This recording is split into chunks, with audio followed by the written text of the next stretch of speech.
CouchPotatoGM.com. We are back to give you another draft recap. Please check out the website, CouchPotatoGM.com.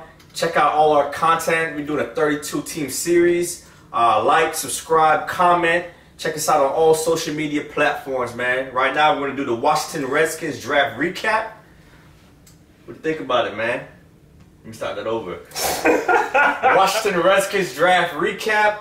First round pick, Da'Ron Payne, defensive tackle, Alabama. Thoughts? I mean, but he's a bully, man. He's a force, man. Pushing guards, centers, would-be blockers, fullbacks, back into the backfield, man. Disrupting plays, man. He's pretty active. He's all about power, man. You know, he's going to be playing next to his teammate from his former teammate in Alabama, and Jonathan Allen, who was kind of the same, but had a little bit more quickness, a little bit more explosiveness. Payne's a bigger guy, though. Well, that's true. That's true. Yeah. I just got a question, man. What's your question? You got Da'Ron Payne. Yeah. I'm looking at the depth chart, looking at the players you got on the team, and I'm trying to figure out, is this a 4-3? Is this a 3-4?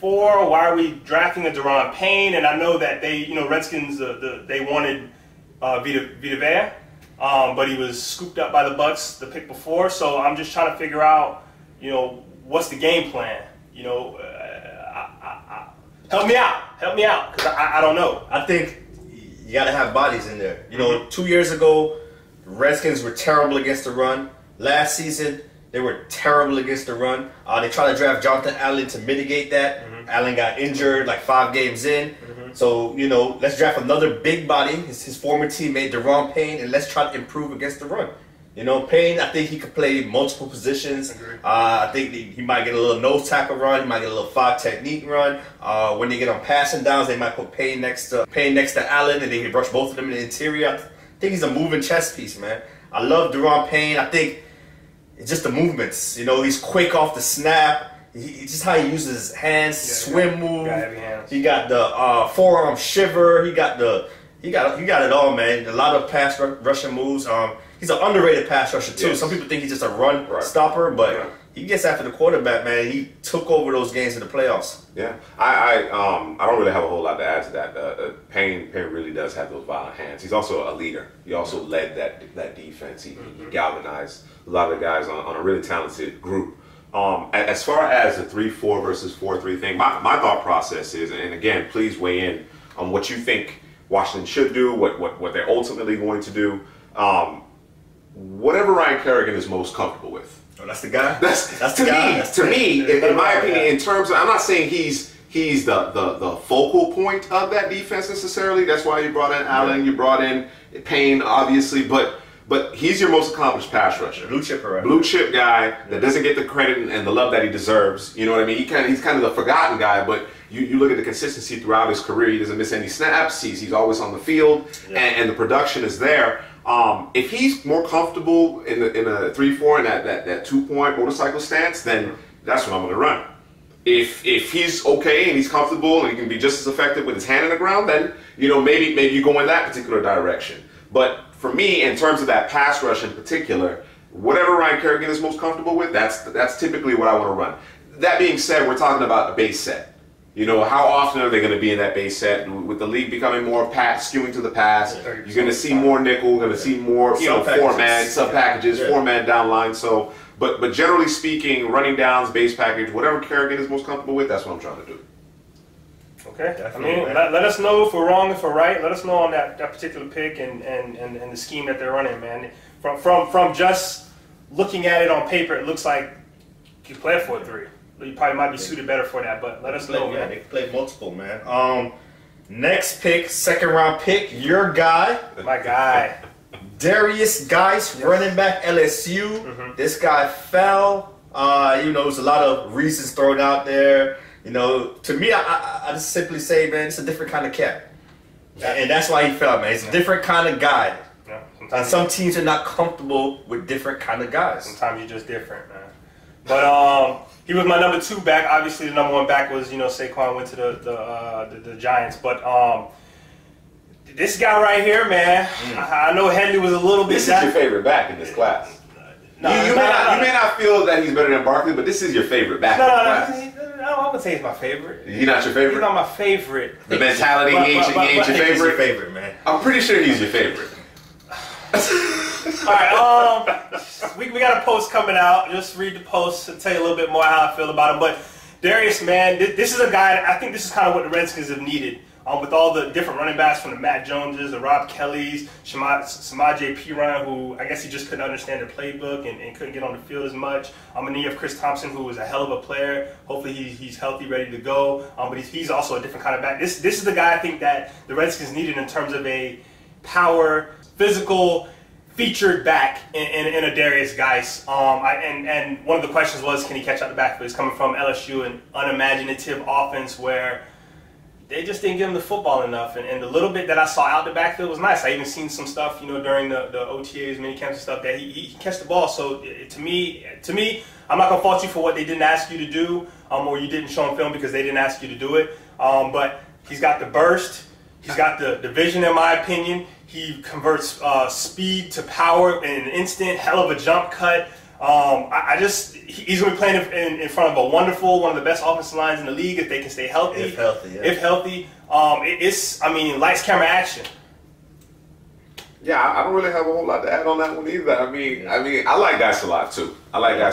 And maybe a couple of years ago, maybe a year and a half ago, I had him and Barkley a little bit closer in terms of the comparison. I think Barkley kind of separated himself, but you're right. There's that offense at LSU has been bad for a while now, for several years. Half a decade really. They really haven't had much.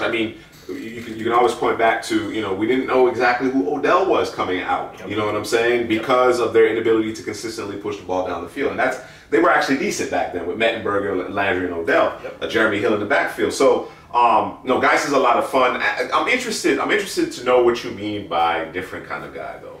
Like what I've heard and I've read and so on and so forth, is maturity and things of that nature. And he's a young guy. There's going to be some of that, and I can understand why teams may have pause associated with that. We're going to give you a change, give you life-changing kind of money. You know what I'm saying? Yeah. We're going to give you life-changing kind of money, and are you dialed in? Are you going to be a professional? Are you going to be able to carry yourself? Are you going to get in your playbook, or are you going to play Fortnite? You know what I'm saying? Like that's I had to bring it up. I was going to bring it up because you know what I'm saying. I heard he's pretty good at it. You know what I'm saying? But I thought it went too far. I like Derrius Guice. To me, it went too far because my question is, okay, is he getting in trouble with the law? Is there substance abuse? Is that the issue? You know what I'm saying? Yeah. Like, if I'm turning around handing the football or I'm dumping it down to him, and you know what I'm saying, I'm okay with that guy. Yeah, you know what I mean? He'll grow up, he'll mature. You know what I'm saying? It's gonna happen over time. Yeah, different kind of cat. Yeah, you hit it on the head. You asked me the question. You answered the question. Yeah, I did. That was nice. But it's a maturity. He's a very outspoken guy. Some teams might not want that. You think about the Patriot way, the type of players they want. Guys just buy in. Just buy in. Yeah. Total line. That type of thing. Yeah. You say that, and what comes to mind for me is that's what makes him though. That's what makes him good on the field as well. It's because he's the kind of guy where when I watch him, man, it's almost like a linebacker. Like he lights somebody up, and the whole defense is fired up. Guys go and run through somebody or make somebody miss or takes it to the house, man. He's pumping everybody up. It's just that's a part of him. And if you take that away from him, you might get Derrius Guice. You know what I'm saying? Not Guice. You know what I'm saying? So Goose. We love Goose. So I just think that teams, sometimes people just, hey man, I don't feel it. The GM, you thought there was a little bit of overthinking on this one. A little overthinking. We talk about Derrius Guice, man. You brought up, because I questioned it early on. Can he catch out of the backfield? Because at least you didn't give me those opportunities. Yep. I think he can catch out of the backfield too. I've seen some more things. I think guys can catch out of the backfield. But when you got Chris Thompson there, he's the ultimate catch out of the backfield, third down running back. I think Chris Thompson is one of the most underrated running backs in this league. And they're like the perfect complement to each other, man. Yeah, they are. Thunder and lightning. Chris Thompson is a big part of what Washington does, and when he went down, things went a little. He was the MVP. He was the offensive MVP. I don't. To your point, Hadley, I don't think Chris Thompson gets enough credit. He kind of reminds me that they're different players, but he kind of reminds me of Dion Lewis. They're They're a little bit longer in the tooth. You know, Injury concerns, smaller backs, but the coaches, they can't keep those guys off the field because they're so talented. Their ability to make people miss and make plays in the passing game as well as in the running, and even between the tackles. It's not even like, okay, we're just running toss sweep, and you know what I'm saying. They're not scat backs. They're the scat back size, but they're not scat backs. They're true. You know, they have a complete running back skill set. You know what I'm saying? So I agree. Guys can make plays out of the backfield. Whether or not he's going to be asked to make them, I don't know. You mentioned something though before we move on. You mentioned something about what he does to the team, get the team fired up, and Guice because of his physicality. Isn't that what beast mode is? Beast mode. At beast mode's height, I'm not putting him there yet, but at beast mode's height, when he was most effective, he set the tone. Yeah. He's the one who that was the pulse of that, and that Seattle team hasn't been the same since beast mode was no longer beast mode. You understand what I'm saying? That's where beast mode come from.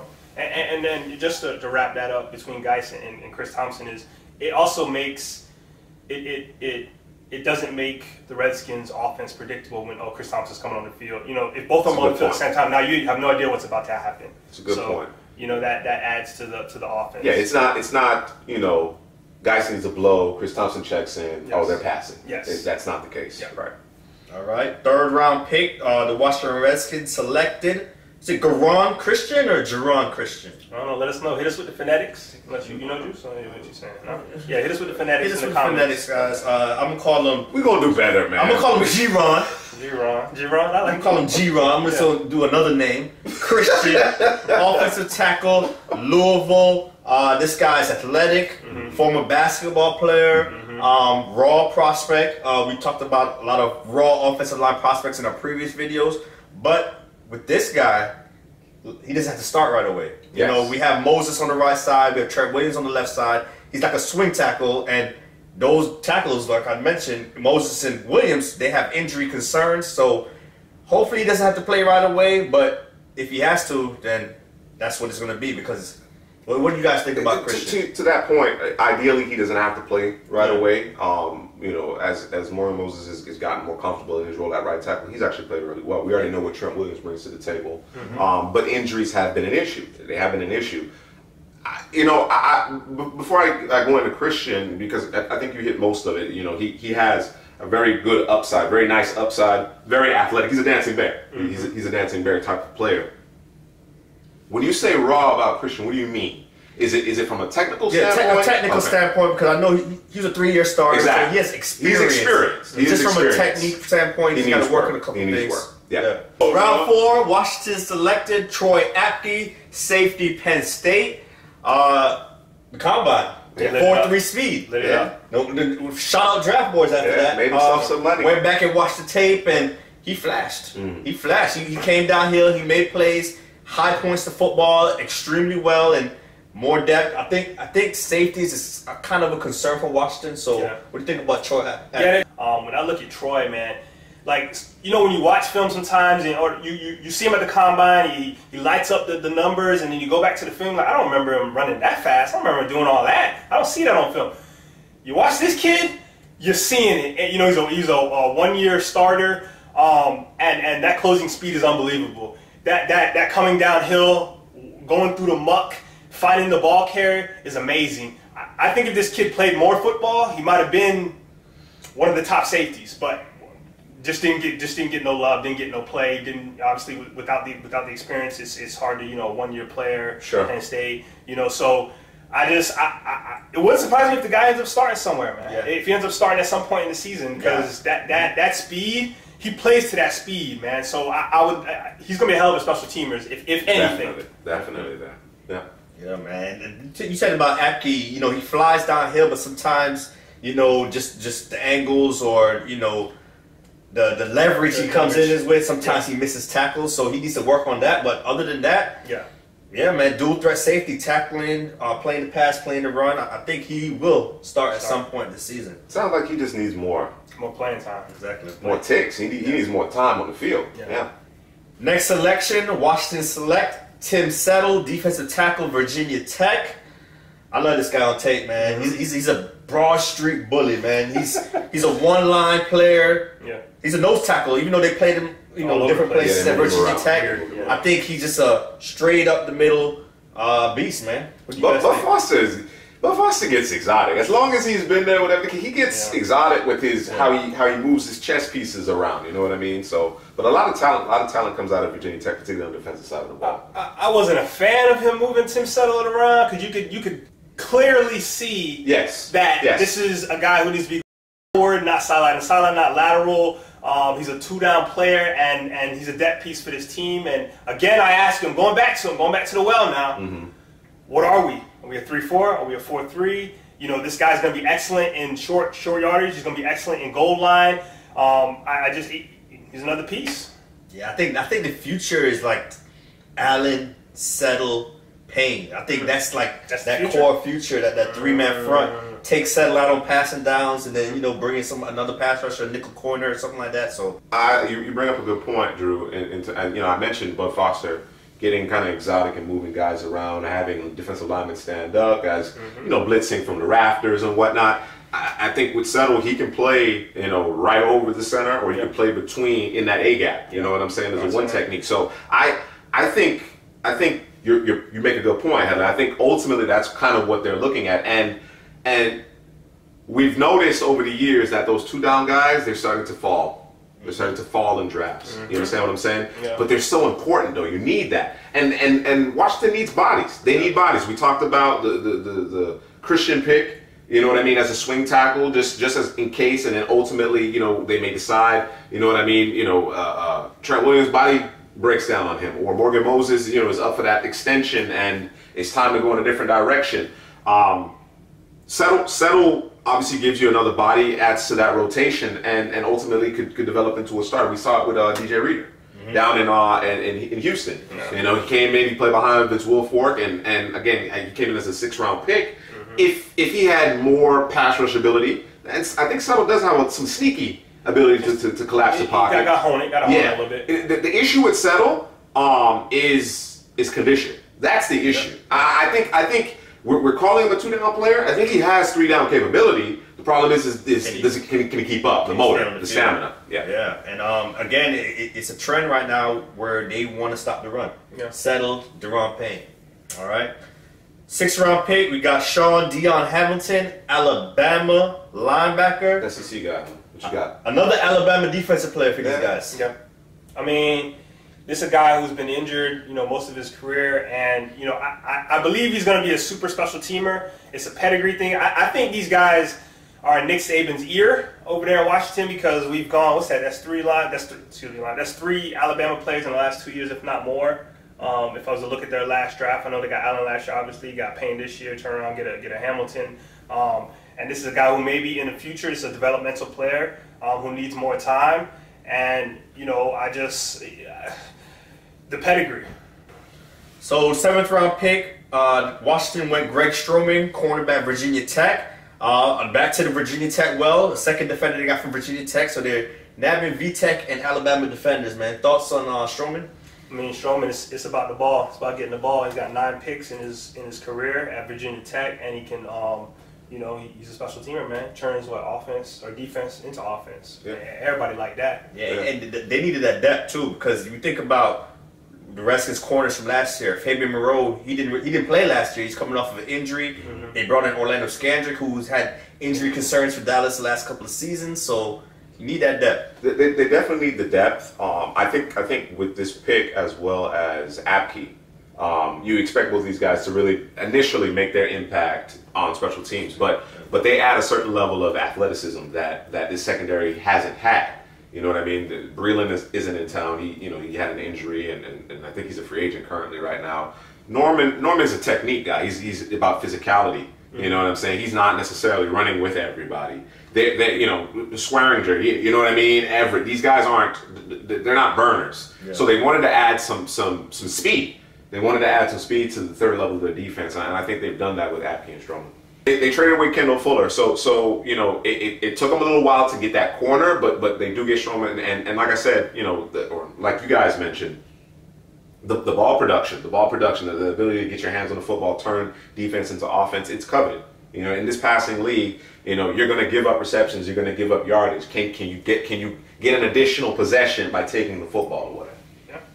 And then we get to Mr. Irrelevant, last pick in the NFL draft, round 7, Trey Quinn, wide receiver, SMU.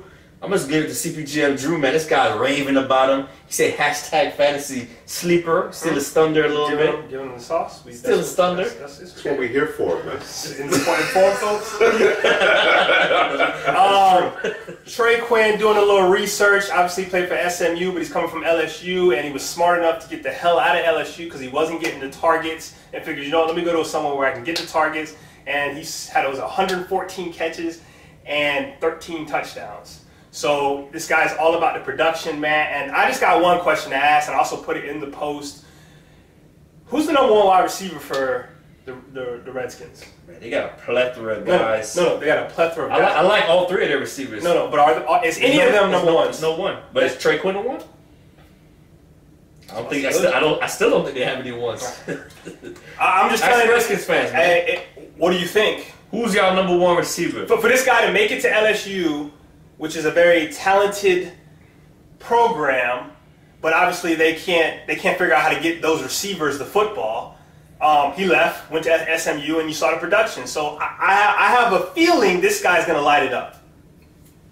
The number 1 is Jamison Crowder. I don't know if that was the name that you were considering among the plethora of receivers. He's their most reliable receiver. Yes, and henceforth he is de facto number 1. De facto. I did say de facto because you would like somebody on outside that plays predominantly on the outside numbers to be your lead guy. But and that's not a slight to Jamison Crowder. Crowder's terrific. Yeah. But they need their free agent acquisition, Paul Richardson, to play big, to make those big plays. Of course, he doesn't have Russell Wilson throwing the ball to him, so that it's going to be a change.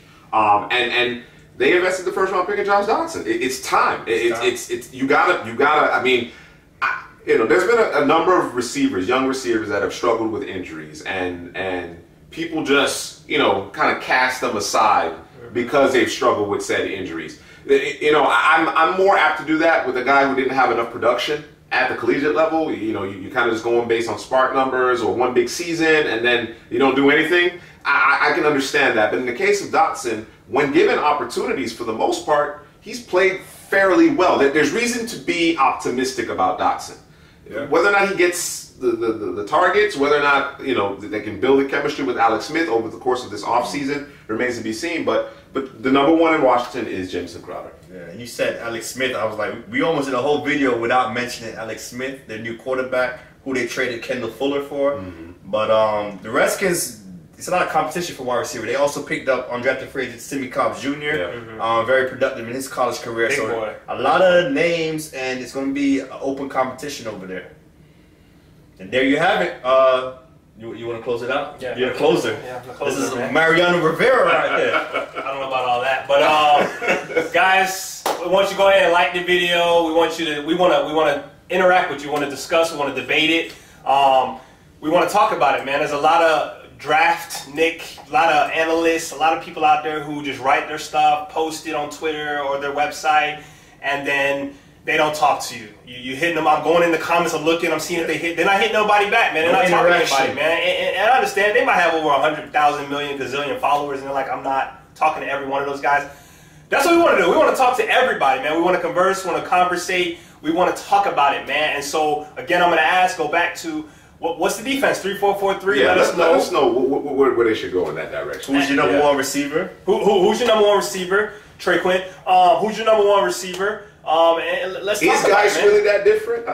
I mean, is he? Different kind of cat. He's a different kind of cat. If y'all know something, let us know. Hit it up in the comment section, man. Like, comment, CouchPotatoGM.com. Payne is in the